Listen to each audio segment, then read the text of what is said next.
Tēnā koutou katoa, and welcome everybody, and thank you for being here for what is an incredibly special night as we launch a simple but powerful idea. That idea that ageing well can feel supportive, proactive, and most of all, human. When you hear the phrase, age confidently, what does that mean to you? Because tonight, we're going to unpack that. Most of us are connected with ageing in some way, whether it be parents or whānau, your community, a neighbour, maybe it's you yourself. I'm putting my hand up for that too. For Aotearoa, ageing needs to be something that is not managed later, but something we invest in right now. It just makes sense. So welcome to Brightly, an evidenced whole-of-person health service that empowers people to maintain independence and age confidently. Brightly is bringing together a whole team of clinicians across a range of different disciplines with a coordinated, personalised health pathway designed specifically for older adults to help them stay independent for longer, avoid preventable health decline, and be able to age confidently at home. Ageing is something we all share. We can't avoid it. Yet too often, the experience of growing older is shaped by perfectly avoidable health crises. Too often, the system steps in once something has already gone wrong. Well, Brightly is offering a different and a more optimistic future. Now, this evening, you've probably guessed, we're going to hear from Brightly's founder and CEO, Hannah McQueen, a name we all know and admire, Brightly's Chief Medical Officer, Dr. Manoj Patel, and then later on I'm going to invite up Brightly friend and co-host of the Next Bit podcast, Mark Leishman. So, it's so lovely to see you all. Hannah, I'm going to give you a microphone so that you can answer a few questions first. And I am going to start with you, obviously. I would start with Hannah. We all know that you had huge success with Enable Me by challenging the status quo. What inspired you to move from personal finance into ageing well? Well, it started with a human story. In fact, the person who triggered it might be in the room, Gervin. I know you are, so it's sort of rhetorical. Could you stand up, please, just so people can put a face to the name? So Gervin was a long-standing client of mine when I was a financial advisor, and I guess as a financial advisor, my job was to help build enough wealth so people could enjoy retirement. I guess the problem was that for unplanned events like health, they didn't quite know how to navigate that, and the best financial plans were often undone through something that they couldn't control or didn't feel like they could control. And when Gervin came to me, we were talking about whether she could afford to support her mum into a rest home. And what you find out with people is that you kind of go into two categories. It used to be whether you've got children or not, because you kind of see the world differently depending on who you've got. Now it's have you had parents or family that have gone through the ageing process? Because if you've gone through that process in New Zealand, it's quite confronting. It's hard to navigate. It's fragmented, and it reacts when we're already in crisis. And when I was talking to Gervin, she was trying to navigate some of these things, and it just didn't seem right. But I was wearing a financial hat at that point. Then what happened, I just sold Enable Me, and I started to pull on a bit of a thread, and I thought, why is it that this is so complex and strange? And why is it that a good person who is trying to do the best for her mother is really struggling to work out the right path? And I didn't like that. And sometimes I get these feelings, Hilary, where I feel that someone's got to go into bat for some of these people. And I didn't know where this was going to take me. But I started to pull on a thread to try and understand how healthcare worked in this country. And it was confusing. And almost every rock that I picked up, there was another problem. I'm like, this just makes no sense. And along the way, I met Dr. Manoj, whose parents are here, and I'll say again, you should be very, very proud of your son. We get Dad crying again, But what happened when I was starting to pull on the string, people said that the problem is worse, that healthcare is hard anywhere, but it's worse if you live in the region, so not in the city. And so I thought, well, if I'm going to try and understand this problem, I want to be confronted with it firsthand. So Manoj and I, we were acquaintances at that point, decided to take a road trip to Southland for a couple of weeks and try and piece together how the system works. And from a non-clinical perspective, which most of it, well actually half the room are clinical, so for the other half that process things differently, what I could determine is that no one really wants to be in a rest home. So this is my non-clinical view. No one, show me someone who wants to be in a rest home and I'll show you a liar. That no one wants to be in a rest home. So then I talked to the nursing director of a rest home. I'm like, where do these people come from? And she says, well, 70% of people who arrive at the rest home were unplanned. 2 weeks prior, they weren't anticipating being there. So that's pretty grim. And then we waddle across to the hospital and go, well, what's caused them to be there? Because the hospital admission was the thing that accelerated their frailty into the rest home. And when we looked at I wasn't a clinician, but when I looked at the reasons why they were in hospital, when I had doctors look at the reasons why people were admitted to hospital for unplanned reasons, between 50 to 60% of them were deemed to be preventable. And I just thought, that's nuts. Why aren't we preventing this? We're told we don't have enough rest home beds and we don't have enough hospital beds, but half these people literally don't need to be there. But then if you're going to prevent something, you've got to get to it earlier. Like that's the concept of prevention.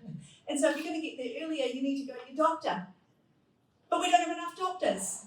And then you see the doctor for 10 minutes and you're like, well, how can you honestly do anything preventative when we're dealing with the verruca on the foot or something that's so acute and that's what you've gone there for. And if you're like my doctor, who is lovely, I'm walking to my appointment, she's like, well, I've only got 5 minutes, I'm running late. And I'm thinking, well, how am I supposed to cover anything meaningful off in that 5 or 10 minutes? And so that's what's the problem that we were confronted with. And I guess amongst that problem, you've got these amazing healthcare workers that are under load and quite frankly taken advantage of. And so that was the problem. And that's how it started. So it's an incredible genesis. How would you describe Brightly to someone who's hearing about it for the first time tonight? Brightly is preventative healthcare in its simplest form. It's just what we don't appreciate is that preventative care requires longitudinal analysis. You need a baseline and you need to be measuring against that baseline so you can detect decline early. But there's no point detecting decline unless you can then have the right people responding. You can't get the right interventions fast enough. And so that's, I guess, the first part is it's preventative healthcare in its simplest form. But it starts with a baseline assessment or a baseline program and then measuring that and having access to the right people when you need it. And how does that differ from the sort of healthcare that people have available to them now? Well, the half of the room that isn't clinical, you'll come on this journey with me. I think the thing that I didn't appreciate with older person healthcare, because older person healthcare in the preventative form, preventative healthcare isn't a new concept, but for older people it is.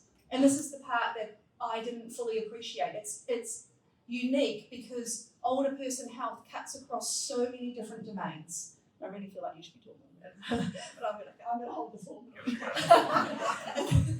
It cuts across so many different domains, and as you get older, you need to be able to get access to the breadth and the depth of specialists. And we have these amazing GPs, but they don't cut across that breadth, and they certainly don't get to the depth that we need. And that's the access. So not only do we not have hospital beds or rest home beds, and everyone's sort of yapping on about that, we don't have enough specialists in this country, which was the other problem that we were trying to solve. But we think we've solved that with Brightly. You talk about the whole of person. Mm-hmm. What does that mean? Well, it's cutting across all domains of health. Like you have your biological domains, things that we would understand, your cardio, your respiratory, I'm about to run out of terms any second. But then your health also cuts across your mental health and your legal preparedness. In one of the cohorts that we tested in Gore, 50% of them were anxious. And I asked why firstly they denied that they were anxious. And then we asked the question a different way, are you sleeping at night? And they're like, no. Why aren't you sleeping? Because I'm worried. Even a non-clinical mind thinks that's anxious. Don't you think, Manoj? Yes. But so then you ask them why they were anxious, and it was financial concerns. And the ironic thing is that they didn't have financial worries per se. They could navigate what they needed to navigate. They weren't without sufficient funds, but they needed to talk to someone to be able to navigate that properly. And that was causing them to stay up at night, which was causing the insomnia, which is then leading to a falls risk. Let's talk about day one. Somebody signs up. What does day one look like? What do they experience when they join Brightly? So the first thing that we want to do is do the baseline program, which is a 2-week program where you come in for a consultation, well, I'm using my term, you come in for a consult, and that's led by a nurse. And it's conversational, it's relaxing, and we're trying to get some biomarkers from you, some measures of where you sit on the spectrum of ageing and where the risks sit. Now that data, you'll have a blood test as well. That data creates 100 different biomarkers or measures of where you're at across all those domains of health and 260 data points. Now that becomes important when we talk about the tech, because we're trying to solve for some of this access through technology. So once we've got that baseline, that information goes to our multidisciplinary team, where we've got around 10 clinicians who are qualified to talk about these clinical matters, who are the best in their field. It's a geriatrician, it's a pharmacist, a psychologist, occupational therapist, physio, dietitian, nurse, geriatrician. Lots of is and lots of ishins are in that team. And they then look at that data. And together they work with each other to determine, well, are there any emerging risks? And are there any red flags that if we left these untreated are going to put you into hospital and you didn't even know about it? Because often we present to the doctor when we have a symptom, but by the time you've got the symptom, we've missed the part where we could have actually slowed this or reversed it. So they then identify the risks, and you then have another session with the geriatrician, the GP, to go through, well, what does this mean for you? And then that's followed up with a health coaching session with how do we actually roll this out for you with a care plan over the course of the year. And that's a 2-week program, and that's what we call the baseline program. And then depending on what's going on or what you want, the level of support you want, there's a membership that follows from there. But it's supposed to be painless, non-invasive, conversational. You're probably going to get 3 to 4 hours of some of the best clinical minds all working together, looking at your file. Amazing. But we want to get to know you, and it takes time, and it requires you to be relaxed. What's your biggest hope for Brightly as you start this journey? Yeah. Well, we're coming out swinging, as you know.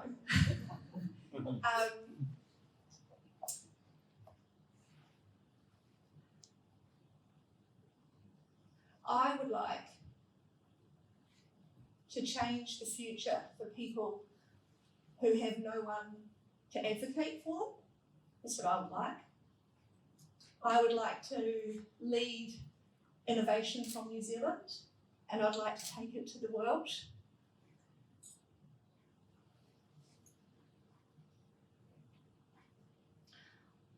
And for my clinical team, I would like to create an opportunity that hasn't been done before in this country. Yeah, that just needs to be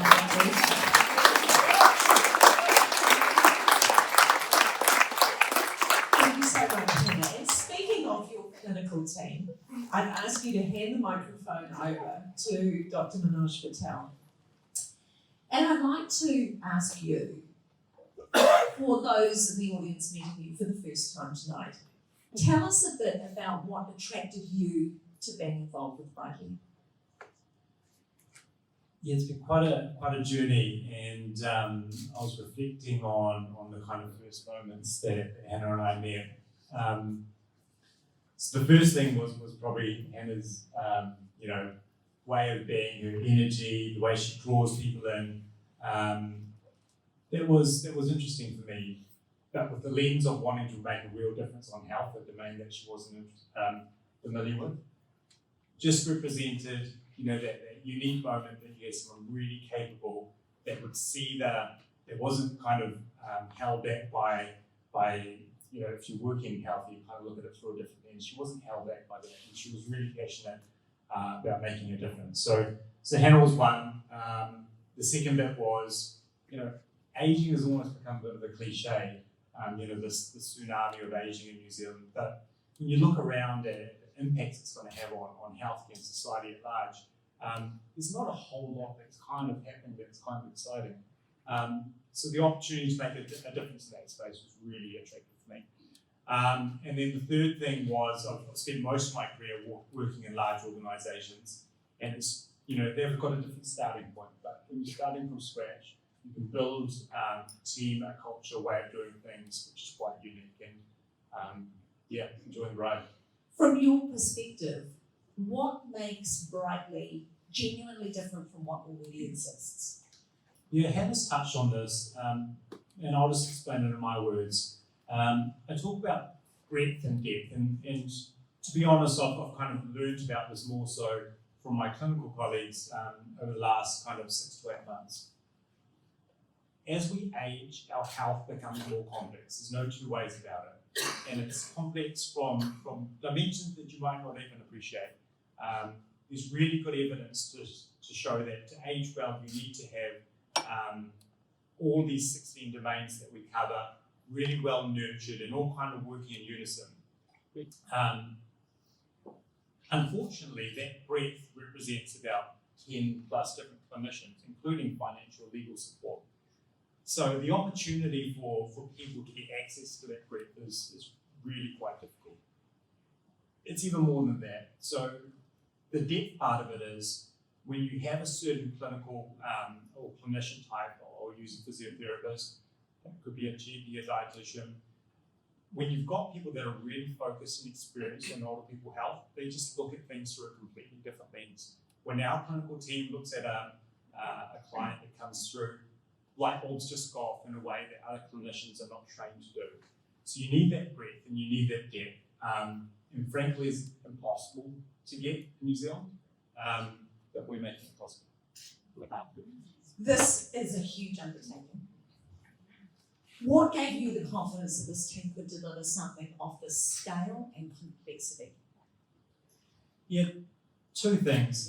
So I've led, with some colleagues in the room here, a number of health initiatives nationwide over the last decade or so. And you need a couple of ingredients. The first thing is clinical excellence and leadership. I'm looking down at our clinical team, they all, exude that. They've just got spades of experience and passion. So we've got the clinical team, and their extended networks that they interact with. The other trick in innovation in healthcare is getting a commercial model that's sustainable and scalable. And often that's where things fall over. You've got a great idea, it gets so far and it just falls. So Hannah, Jono, and Andrew, and the non-clinical side of the team, they're really commercially sound. So we've got a great clinical team that is lining up with really sound commercial experience, all anchored around this you've seen Hannah this evening, but you can talk to any one of our clinical team, they're all anchored around this real strong belief of wanting to do better for New Zealanders. And that's the glue that's going to really make it successful. Fantastic. Thank you so much, Manoj. I think a round of applause is due. We'll make room for Mark on the couch and we'll hand the microphone over to you, Mark. I love this. Friend of Brightly. Friend of Brightly. And also, pivotal part of the podcast. Tell us about how you have become involved in Brightly. Well, my friendship, Joe and my friendship with Hannah goes back about 15 years, and was where she was wearing her financial advising hat, and we just struck it off. Basically, it was a great friendship and very worthwhile for us. And met Billy and Cameron and Madison, and it was all very, very nice. And then she decided she was going to sell away and start this health business. And of course, I had grown up in that time. My hair had gone even whiter than it used to be, and so I was right prime in the demographic required to talk about ageing and trying to age well, which sort of vaguely succeed at, but there was a lot of gaps. That's good to hear. We like that. But I'm still here. Yeah. What's your own personal experience of aging parents? Of aging. Aging parents? Of my own, my mother and father, and in fact my eldest Joe's parents as well. We've been through that whole process of aging, and my father-in-law used to say, "Bloody aging, it's not for sissies. It's a little packer, you know." And I still look at him, he's kind of 20 years older than I think. I don't know. That's me in 20 years' time. But my parents, they went into a retirement village. In fact, my father went straight into a rest home. My mother wouldn't have a bar of it, didn't want a bar of it. And so for a long time they were separated. And then eventually she reached the point where she had to go in as well. So it was navigating that whole process as children of trying to convince your elderly mother that this is where she should be. And she didn't want a bar of it, as I said. And that was a real... She got to the point where we'd take her out from the place for a lunch or a family occasion, and we'd get back to the rest home, retirement village, and I keep mixing those up, the different things are quite different.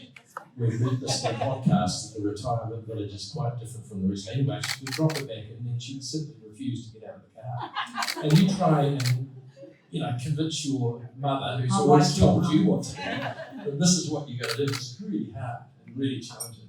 But, you've got the... Let's talk about the podcast. Mm-hmm. You are co-hosting the Next Bit podcast with Hannah. I've been watching clips of you guys on the Insta, and it's really good.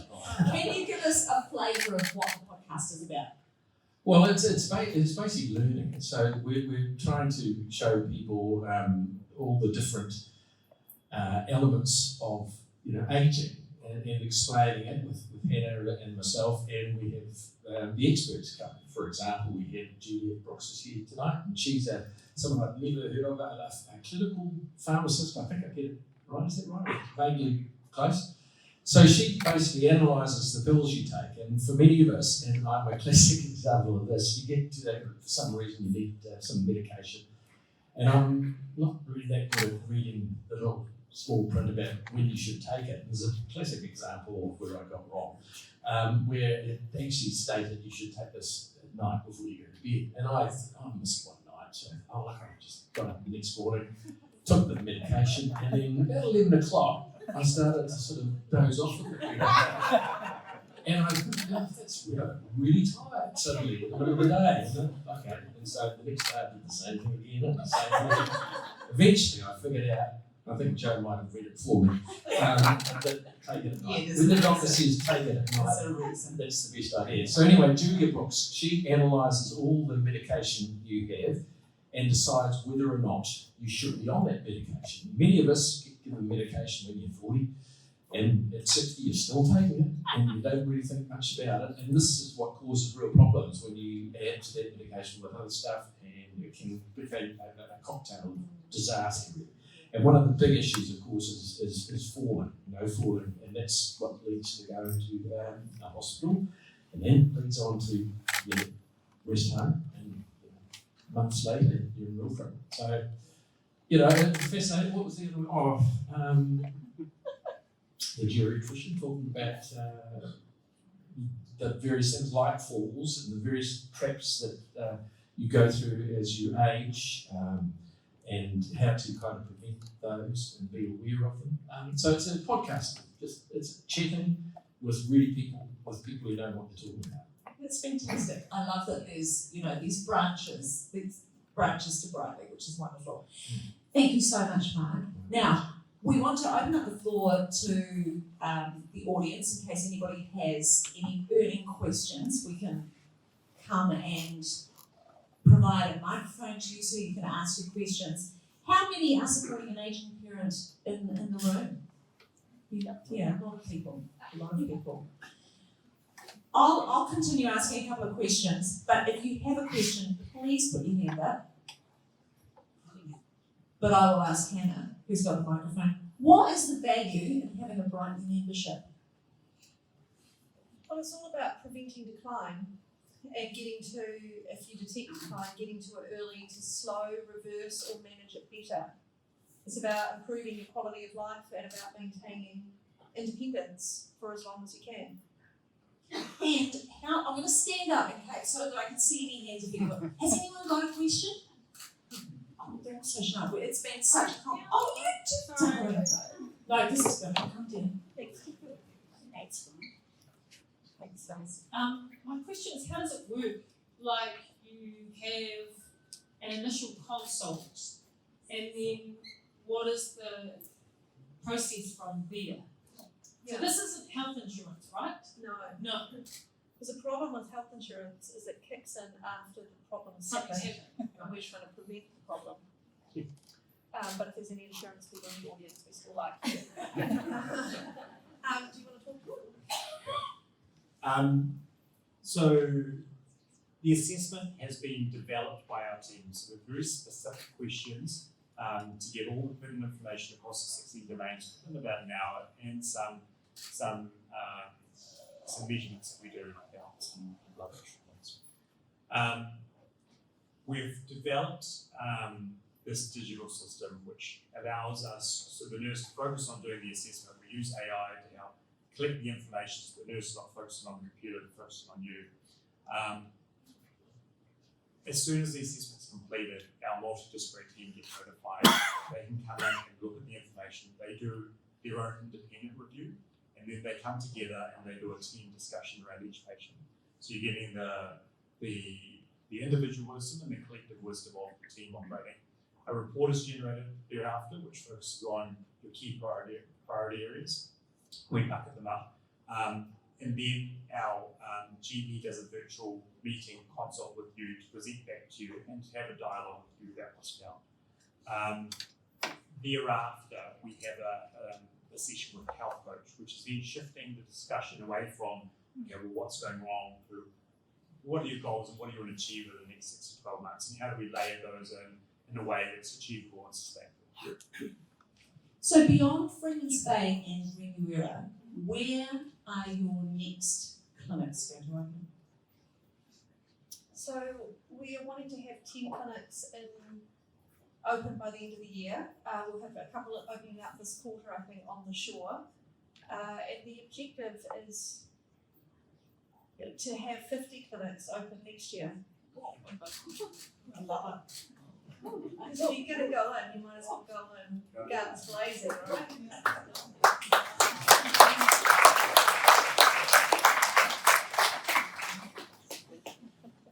I've just got a question down here. This is good exercise for me. So I had a question about the scalability. If you've got 10 or say 16 specialist clinicians, how do you service the 50 locations that you'll have at the end of the year? Yeah, great question. Glad you asked that.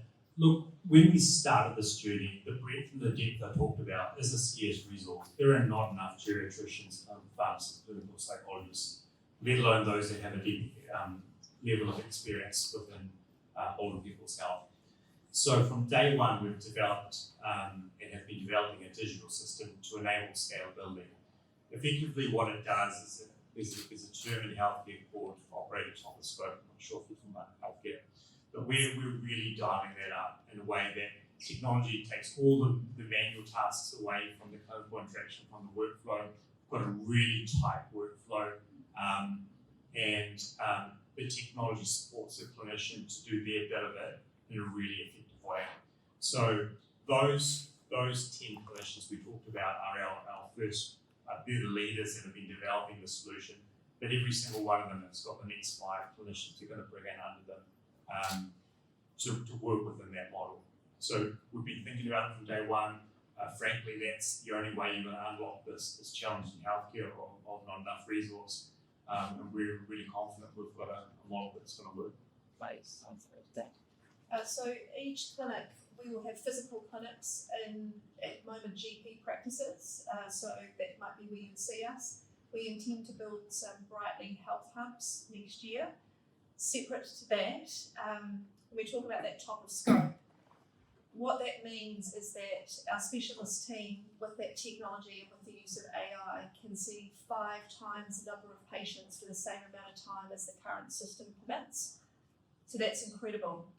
And that gives us the reach. And the technology also allows us to take specialists from anywhere in the world. In fact, our leading GP is based in the UK at the moment. So we're opening up the opportunity to specialists to come to, to be available to New Zealand, but also we're trying to deliver this the most efficient way possible. Our GP Di, she's great. She's spent the last 20 years of her career here. With our model, she's able to continue practicing from the UK. Fantastic stuff. Look, this is the end of our sort of panel discussion, but what we want to encourage you to do is to come and have a chat to everybody, ask the questions that are burning within you that you have the courage to ask in front of everybody else, because these guys and the rest of the Brightly team are really, really looking forward to answering all your questions. Thank you so much to Hannah and Manoj and to Mark as well. Let's give them a huge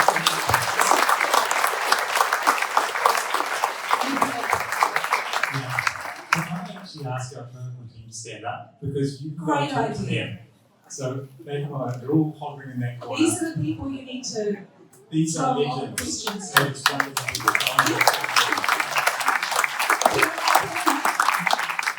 Thank you so much for giving everybody such a comprehensive rundown about what Brightly is all about. It is so exciting.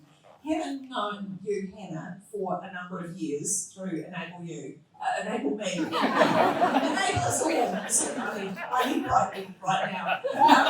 I have no doubt that you are the person to pull this off.